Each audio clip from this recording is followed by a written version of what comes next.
Bath time, said Zuckerman cheerfully. He and Mrs. Zuckerman and Avery climbed into Wilbur's pen. Avery slowly poured buttermilk on Wilbur's head and back, and as it trickled down his sides and his cheeks, Mr. and Mrs. Zuckerman rubbed it into his hair and skin. Passersby stopped to watch. Pretty soon, quite a crowd had gathered. Wilbur grew beautifully white and smooth.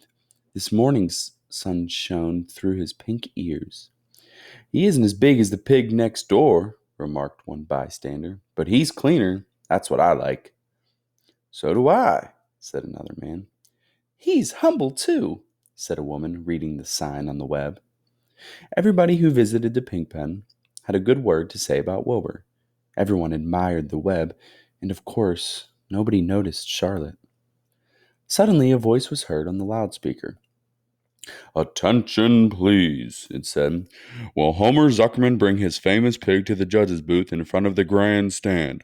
A special award will be made there in 20 minutes. Everyone is invited to attend.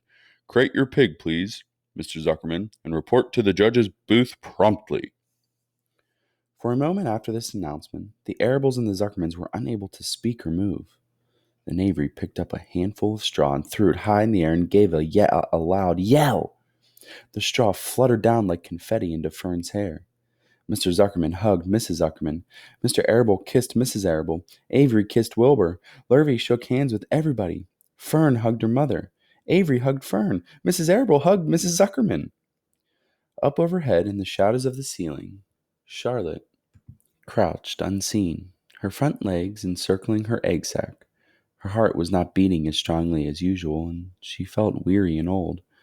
But she was sure at last that she had saved Wilbur's life, and she felt peaceful and contented. "We have no time to lose," shouted Mr. Zuckerman. "Lurvy, help with the crate." "Can I have some money?" asked Fern. "You wait," said Mrs. Arable. "Can't you see everybody is busy?" "Put that empty buttermilk jar into the truck," commanded Mr. Arable. Avery grabbed the jar and rushed to the truck. "Does my hair look all right?" asked Mrs. Zuckerman.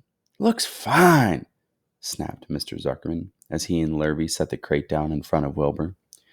"You didn't even look at my hair," said Mrs. Zuckerman. "You're all right, Edith," said Mrs. Arable. "Just keep calm." Templeton, asleep in the straw, heard the commotion and awoke. He didn't know exactly what was going on, but when he saw the men shoving Wilbur into the crate, he made up his mind to go along. He watched his chance, and when no one was looking, he crept into the crate and buried himself in the straw at the bottom. "All ready, boys!" cried Mr. Zuckerman. "Let's go!" He and Mr. Arable and Lurvy and Avery grabbed the crate and boosted it over the side of the pen and up into the truck. Fern jumped aboard and sat on top of the crate. She still had straw in her hair and looked very pretty and excited. Mr. Arable started the motor. Everyone climbed in, and off they drove to the judge's booth in front of the grandstand. As they passed the Ferris wheel, Fern gazed up at it and wished she were in the topmost car with Henry Fussy at her side.